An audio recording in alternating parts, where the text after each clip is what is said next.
Do you ever feel like some relationships in your life just feel kind of weird? Like, even when you like or care about a person, it still kind of feels like the conversation is missing a page. Yeah, it's like you're in some stage play and someone randomly changed the script but forgot to tell you. And you're just kind of standing there, like trying to make sense of it, but you probably look confused. I mean, despite your best effort. And look, it's not always big stuff. It's little things, and they build up, and you're kind of left wondering, like, well, how did we get here? Yeah, but that space, that weird tension, that's the gap that we talk about. And today we're not going to try to fix it all, but we do want to talk about what this is and how it functions. Yeah, because ignoring it definitely doesn't make it go away. Absolutely not. So let's get into it. Welcome to the Nature of Everything podcast with Bo and Clint, where we deep dive into the world of personal development through coin. Confirm it, own it, be intentional, and change the nature of everything. Hey everybody, welcome back to the Nature of Everything, where we use COIN, an acronym that stands for Confirm It, Own It, Be Intentional, and Change the Nature of Everything. We use COIN to unpack the messy and honest and the meaningful parts of just being authentically human. I'm Clint, and as always, here's Bo, and today we're talking about relationships, and not the kind from rom-coms, but we're talking about the real ones, the ones that drift and shift around, and sometimes they feel like they're somehow operating on a weird delay. Yeah, this episode is about understanding the space between where a relationship is and where you wish it was. That space is the gap.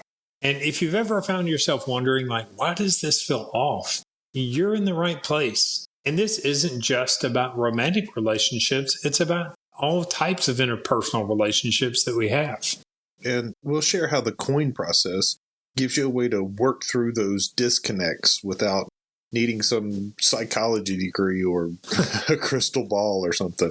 Look, and if you want to go deeper, we did write a book about all of this. It's called COIN. Confirm it, own it, be intentional, and change the nature of everything in your life. And you can grab a copy at coinyourlife.com. Also, if you're not already following us on all the socials, now's a great time to plug in as well. So just search Coin Your Life on Facebook or Instagram, TikTok, YouTube, you name it, all of those out there. And this is where we share everything from podcast drops to daily reflections. And occasionally we even throw a meme out there that might hit a little close to home. So whether it's your partner, your kid, your coworker, or just that friend who's been meaning to call you back since 2021, this episode's probably for you. And look, we're not here to fix every relationship that you've got, but we are here to ask honest questions and see how COIN can help you show up better for those relationships that you are striving to improve. All right, so let's talk about what we actually mean when we say the gap. Because if you're going to work through something, you've got to be able to name it.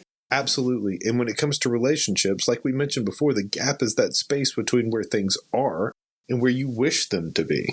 Yeah, and that might mean you feel emotionally distant from your partner, like the two of you are just managing life like roommates. Or it might mean something like you're showing up for your kids, like especially when they're older. You know, when one day they're cracking jokes with you and the next day, it's like you're speaking two totally different languages. If you don't understand like deep sighs and slam doors, I mean, this is a good place to start. Yeah, and it also happens with friends, right? The gap can be that slow fade. We're used to talk all the time, but now it's been 6 months and you're both just kind of pretending like it's fine.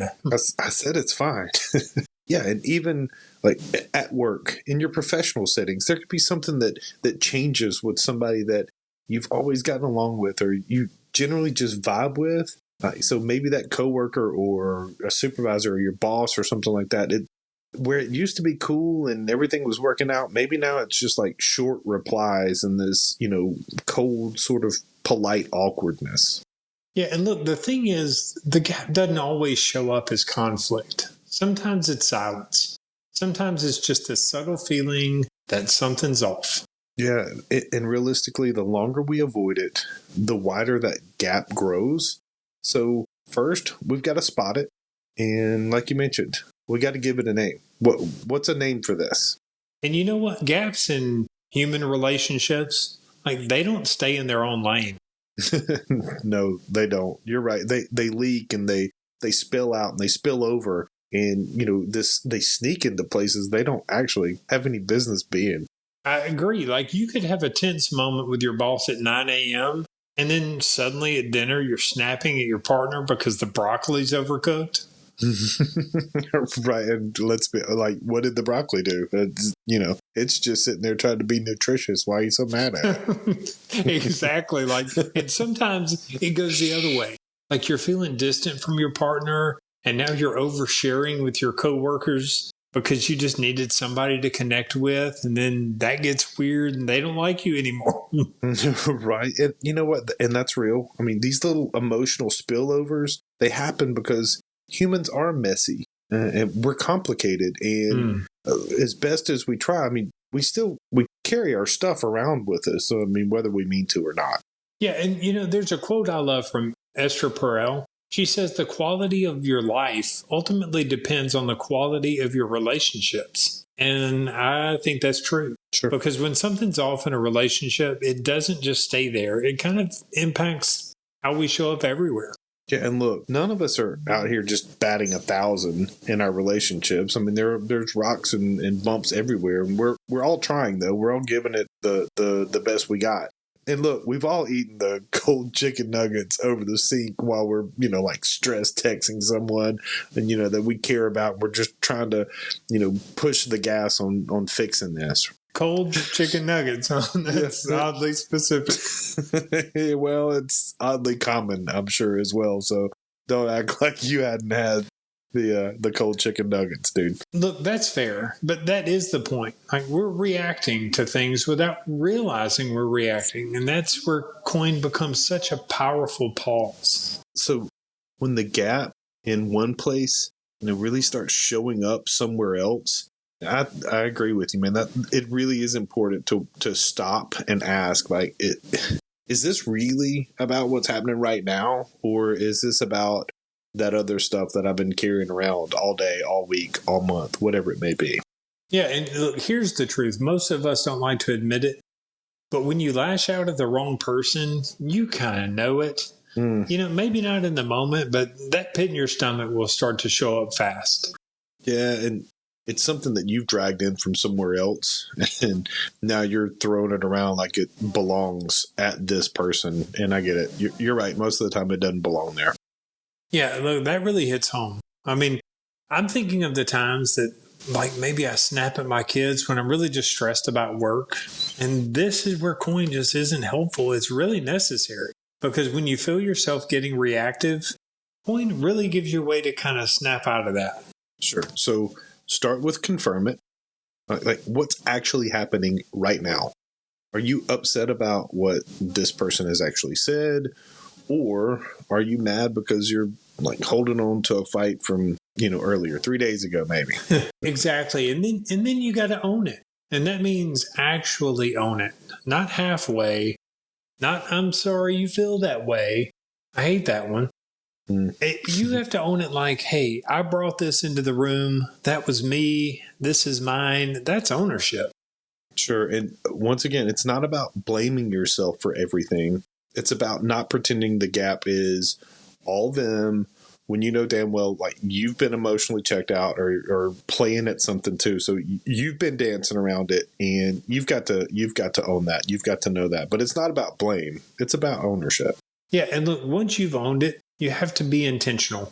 You have to decide what you're actually trying to do, what you're actually trying to accomplish. Are you trying to get closer, or are you just trying to win? Yeah, because honestly, you can't do both. Yeah, and you know what? The nature is going to change. And that doesn't always mean fixing the relationship on the spot. Sometimes it just means stopping the bleed, saying something honest, owning your energy, being human enough to say, you know what, I was being an asshole, and now I see it. Sure, and here's the kicker. If you don't coin that in these moments, I really feel like, for me, the gap gets wider, like, every time. And for what it's worth, I feel like that's the cost of doing nothing. Yeah, so let's break something down that we lay out pretty clearly in the book. because this is a real game changer. It's the difference between crossing the gap and closing it. Okay, so crossing the gap, it's your work product. It's that emotional and mental processing, like assessing the distance between here and where you're wanting to be. You get to look at what's missing and what's changed, like what's been said. I don't know, maybe more importantly, maybe what hasn't been said. This is where you get to pause, like you were talking about before, and ask those real questions. What do you want this relationship to look like? What do you want this friendship to look like? What do you want these interactions to, how do you want them to feel and look? But also it's important, I think, what would I miss if all of this ended today? You know, am I still in this because it's serving both of us? Or, you know, the flip side of this, am I afraid to say no to some of this as well? So I think there's just a lot into that crossing aspect of the gap. Yeah, well, I mean, that is crossing. I mean, that's standing on your side and actually looking across at the truth and not the fantasy and not the past, but literally what's right in front of you. Certainly. So with that in mind, if you look at what closing the gap is, that next step, that's where you actually take the opportunity to apply the work. You take all of that crossing work product, and then you get to apply it with the closing of the gap. But here's the catch, though. You don't get to always control all of that. You can't. Not in relationships. No, because you can't force someone to necessarily meet you halfway or part of the way or any of it. If they won't, you don't get to pretend that it's your job, as it were, your responsibility to own or fix the whole thing. I agree. And look, I feel like we need to be very clear. Like, we're not here to play therapist, but we are here to tell the truth. And the truth is, some relationships don't close. And it's not because you didn't try, but maybe the other person didn't want to play. And that's a brutal kind of ownership. But it also is the kind that can free you, because crossing the gap, that's where your growth lives. That's where your clarity lives. Well, and like you said, I mean, closing it, I mean, it is optional. In relationships, it requires that partnership and a mutual effort. And if it's not there, you're right. The relationship gap may not close the way you want it, but you still get to move forward. It might look a little different. Let's continue on some of that conversation. Here's a part that nobody likes to think about. Like, what happens when that gap closes and you didn't even get a say in it? Yeah, I mean, and to your point, because that can happen in all kinds of ways. Like, anybody could leave suddenly, or, I mean, they may pass away, they may die. And, you know, this relationship somehow ends without the closure you really wanted from it, or you didn't get the closure that feels right to you. Yeah, we both lost people. Sure. And one thing I've learned when someone's gone is, like, then somehow we tend to sanctify them. Like, all their flaws get smoothed over in our memory, and suddenly they're perfect, and you kind of forget all the hard stuff. Sure, and I think that extends not necessarily even in the loss of someone through death, but I think that there are plenty of relationships that close out in a similar fashion that's abrupt, and you also still kind of, you remember the good parts more than you remember the hurts or the wrongs. And in its own way, I guess that's grief's way of, I don't know, softening the blow.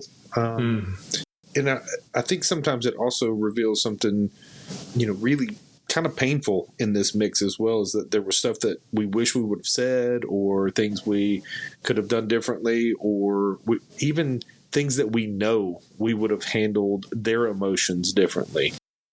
Yeah, and this is why the gap matters. Because even if you're not sure how to fix a relationship, you don't have to be left wondering, like, what would have happened if I had just tried? And that's why it is important that, you know, we stress that crossing the gap. And it's not to be dramatic, but you don't always get the chance to go back and make some of these things real.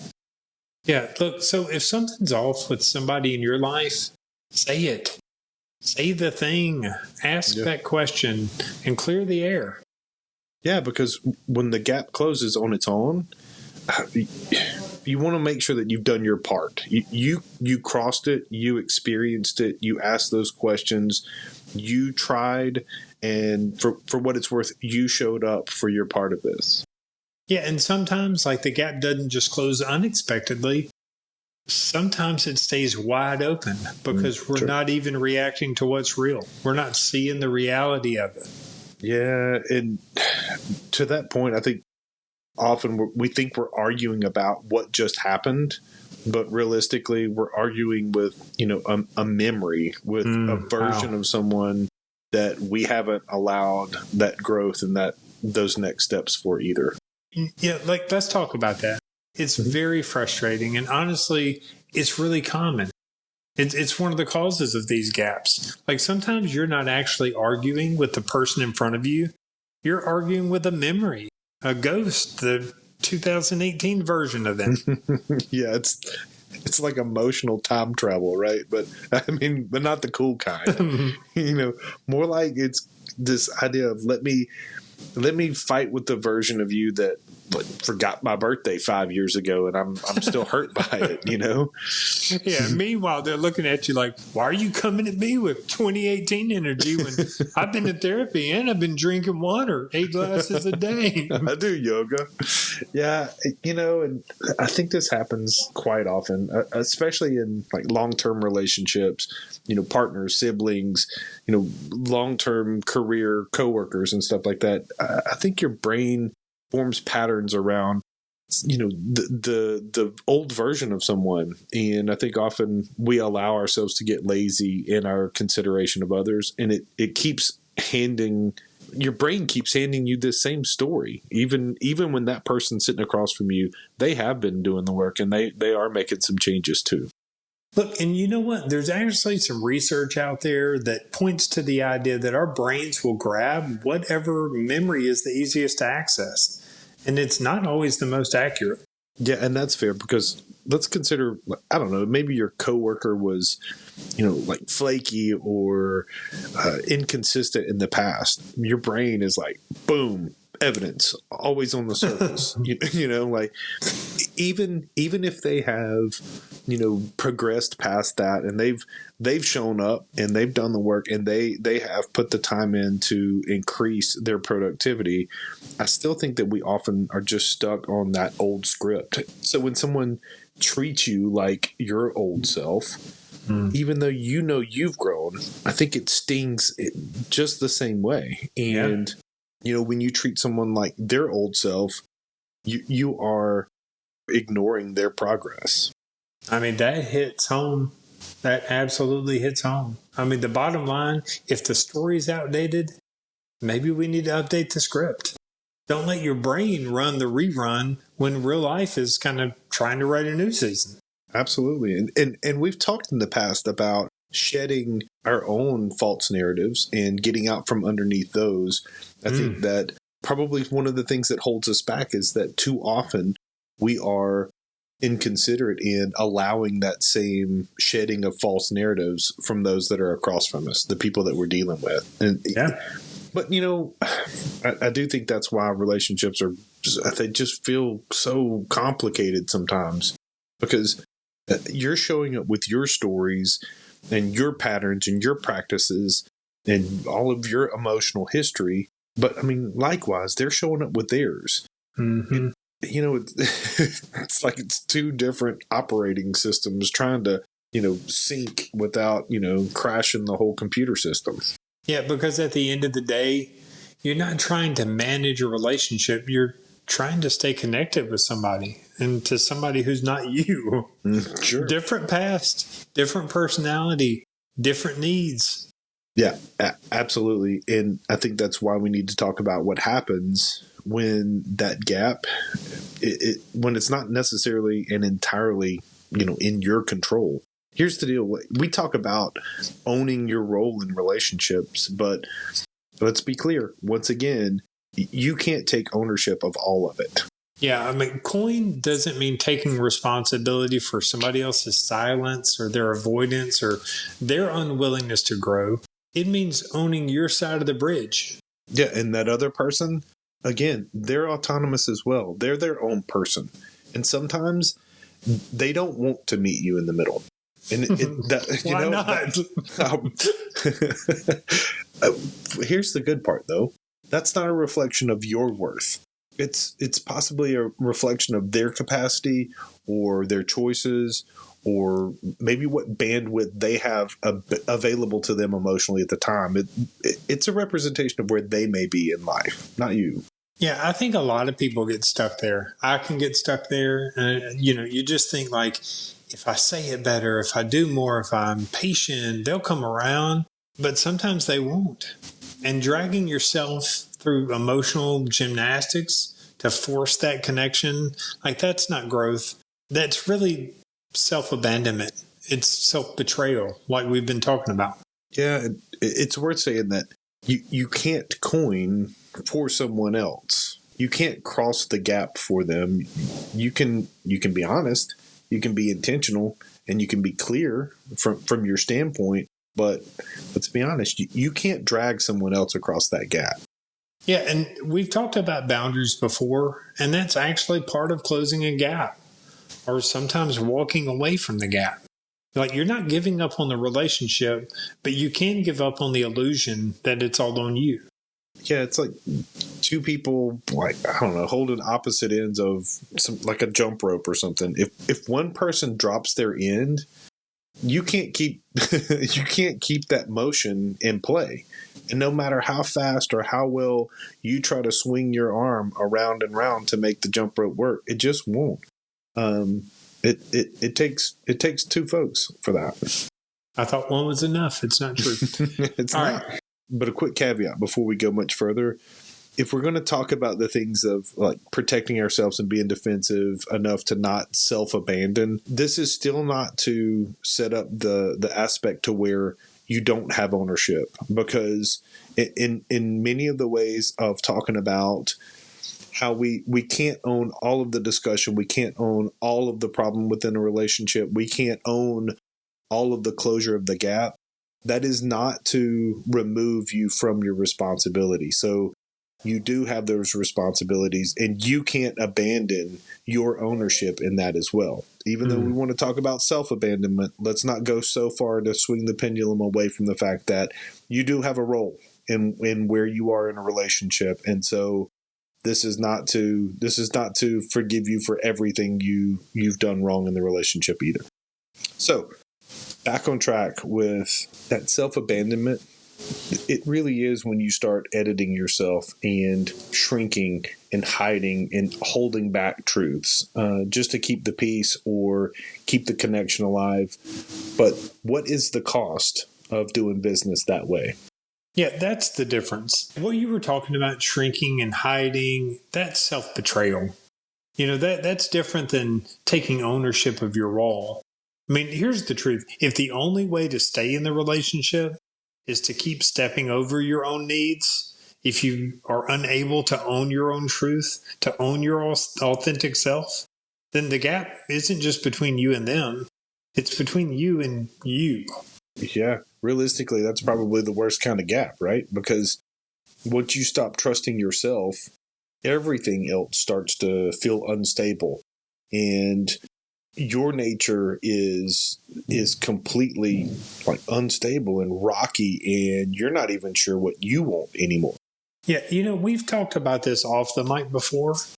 I was staying in relationships where you feel like you're constantly performing or you're constantly managing other people's comfort, and it ends up just disconnecting you from who you are.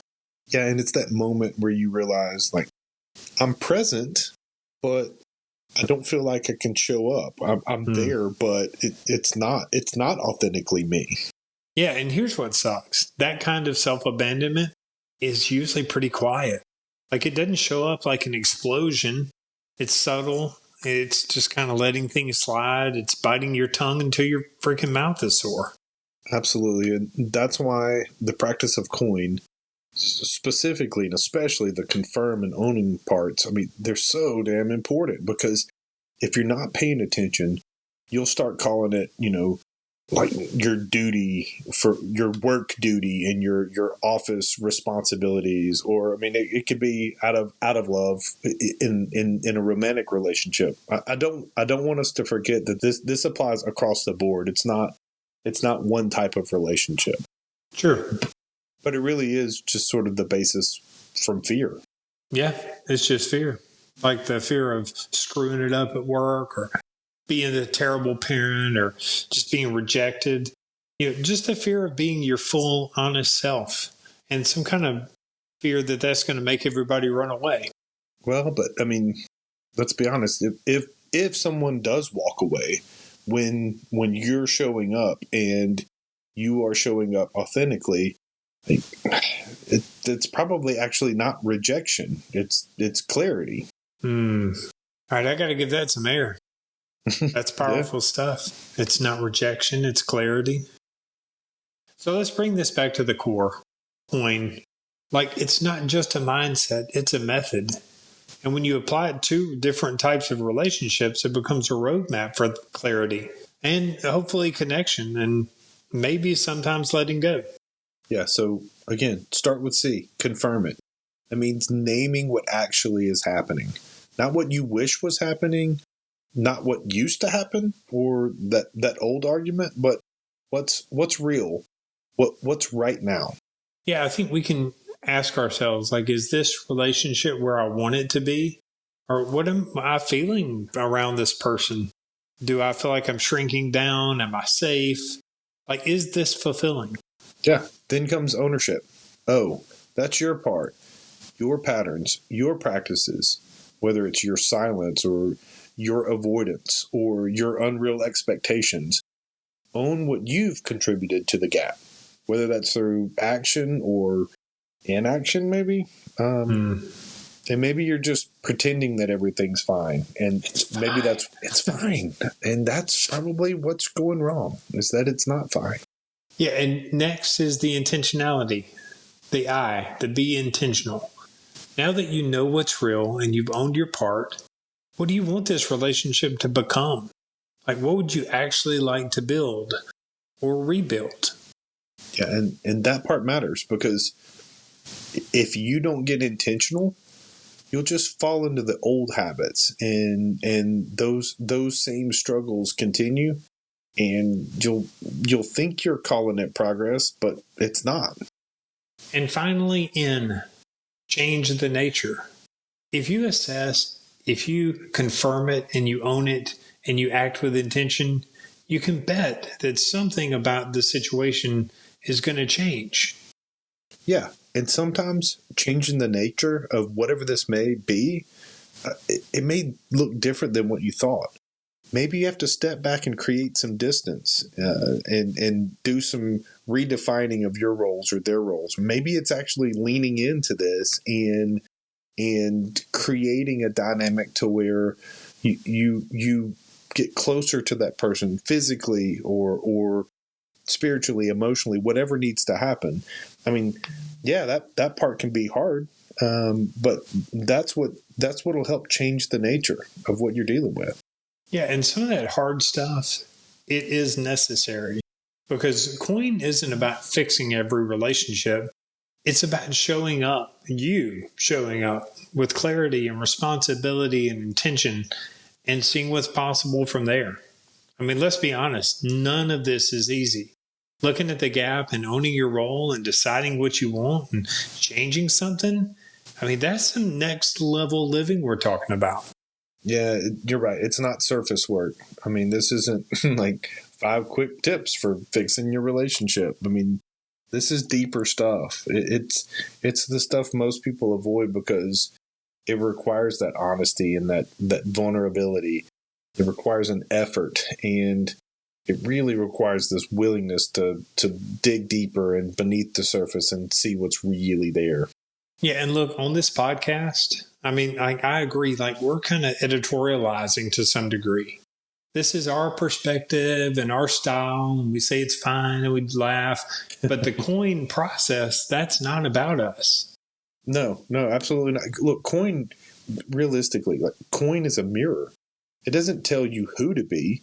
It truly reflects who you are and what's actually going on in your life. That's why it works, because it's not based on hype or emotion. It really is based on your reality. Yeah, I mean, like you bring your life to it, and it shows you where you're out of alignment.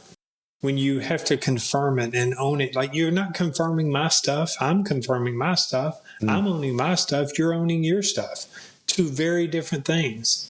You know, the things that you're avoiding and where you need to grow, where you need to decide. Like those are the things that are going to rise to the surface for you when you employ coin. Yeah, and so if this conversation has stirred something for you, if it's rung a bell in any way, that's a sign. That's an indication. The mirror's doing its job, as it were, you know? I hope it does. Sure. Look, all right, everybody. I think we can wrap it up here. It's a lot to chew on.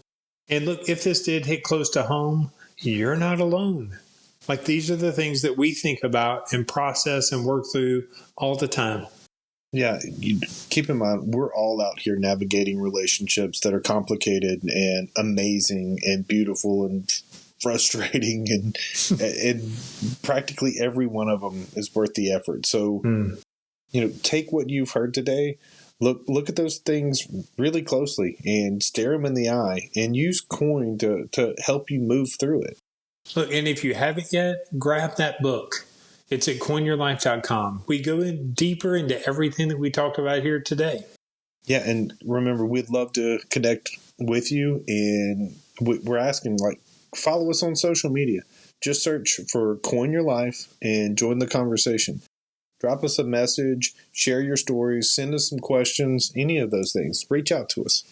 Yeah, because this is a community. And if you're doing the work, even just a little bit, you're already a part of it. Absolutely. Hey, as always, thank you guys for listening, and we will see y'all next week. I dig it. Thanks for tuning in. Don't forget to check out coinyourlife.com and find us on social media.